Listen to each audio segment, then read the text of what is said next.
Hey everyone, it's Ivan, KidBadger.com, here to bring you a cautionary tale about a kid named Austin. Failures can ultimately lead to us learning. Whether we're a kid and we touch something hot, we burn ourselves, we don't want to do that again, or ideally through observation, seeing other people's failures or mistakes and having seen that, not going down that same path. So how does this tie into Austin? This afternoon when I got to the trailhead, I see this family parked across from me. Mother, father, two teenage boys. And before I'm able to get all my stuff together, I see him step off. Dad basically has his pack, quite a bit of stuff in it by the looks of it, and mom's not carrying anything. The boys each have a fishing pole, dressed in shorts. I'm like, all right, obviously just going up for a day hike. They take off, I finish packing my stuff, and I eventually hit the trail. I'm figuring I'll probably catch up to them. I don't know, at some point. I doubt they'll be going that fast. And sure enough, probably, I don't know, getting close to about an hour and a half into it, I start hear yelling. And I'm like, yeah, I guess teenage boys probably out here yelling, but it's weird because it's not in a spot where you can yell and have an echo or anything like that. So it's just like yelling to yell. I'm like, I wonder if someone's in trouble. But keep going. Eventually come across the mother and the younger brother. So as I walk up, they cease yelling Austin for a minute and they're like, hey, have you seen a 15-year-old boy? I'm like, no, I have not.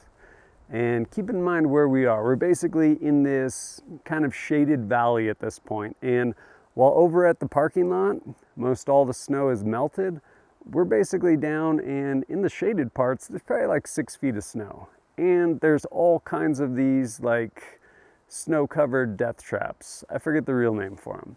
Basically where you have running water that carves out below where all this snow is. And there's spots where you can see, obviously, like there's the creek running, and then there's these other kind of arched bridges that haven't collapsed in yet. And so I'm looking at this and I'm like, well, one, hopefully your son is not stuck on a tree, drowned somewhere down there. But like, I don't know what you guys are doing. And they're like, well, we sent our son ahead because he wanted to go find the lake. And I'm like, okay, like if I was 15, I'd probably want to do that too. Granted, kids wearing shorts. And she then goes on to say, like, we've never been here before. And I'm like, oh, funny story. Like, I had never been here till about a week ago when there was a lot more snow, and I never made it to the lake because there was so much snow. And I'm just like, man, this is all kinds of bad news right now. The mother then proceeds to ask me where the lake is, having never been there. And I'm like, well, we're basically in a valley. Water is coming downhill, and if you go right up to the top, like, that's where this lake is. The reason she's asking is because her husband, the voice I hear over off up the hillside yelling Austin, told her and her youngest son to go ahead and head up to the lake. Obviously, this dude's never played D&D because you know you never split the party.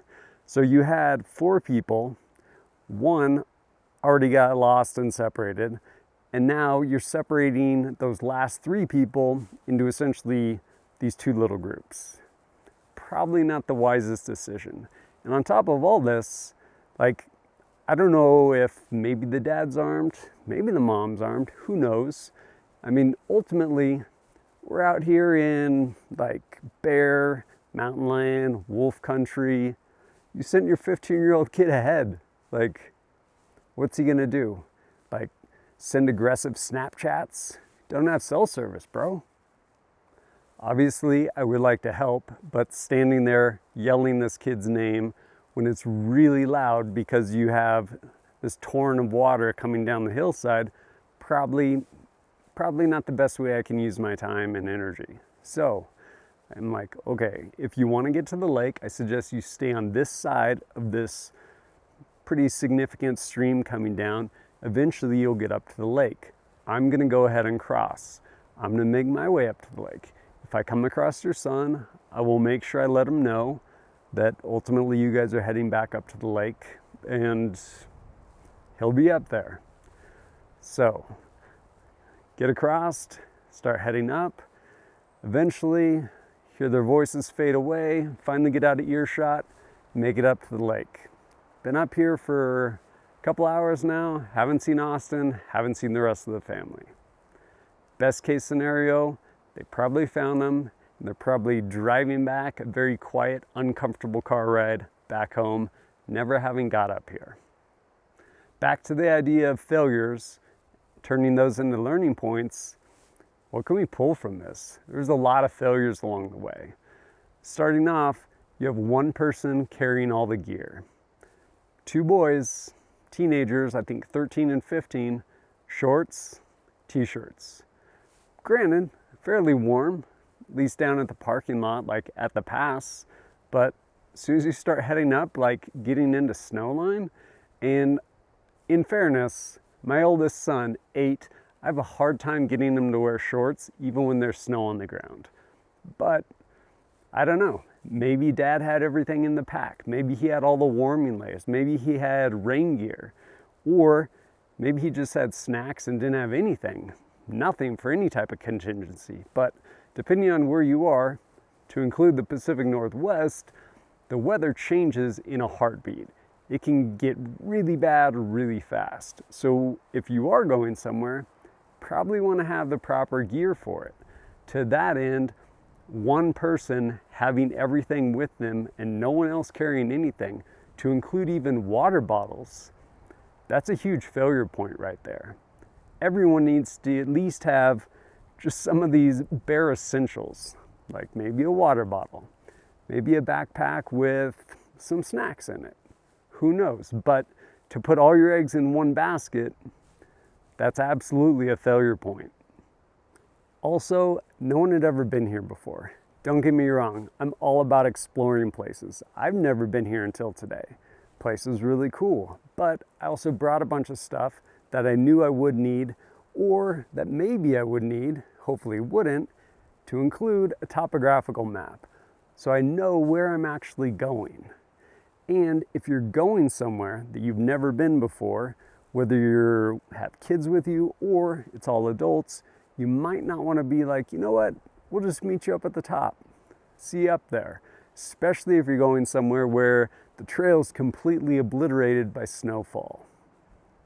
Lastly, what about maybe a comm plan or a contingency plan? If we get separated, are we gonna just wander around in the woods yelling? Or are we maybe gonna go to a designated place? Last place we were, back to the car. Are we gonna stand there and yell? Cell phones don't work. Maybe a little backcountry wilderness rape whistle, 2 blasts, 3 blasts, something. Well, the family's afternoon of fishing definitely got ruined. They never made it up here. Austin's probably still getting his ass chewed right now. But ultimately, it's a bunch of failures that led to that. A big cascade of failures. And a lot of them could have been avoided or at least mitigated by thinking through things and having some sort of plan to begin with. Not separating people, making sure people have what they need for where you're going, weather dependent, location dependent, and having just different contingencies. And none of those are hard. It's just a matter of thinking through them. But hopefully Austin's experience as a cautionary tale will help you in your next adventure. But as always, thanks for joining us at KidBadger.com. Look forward to seeing you next time.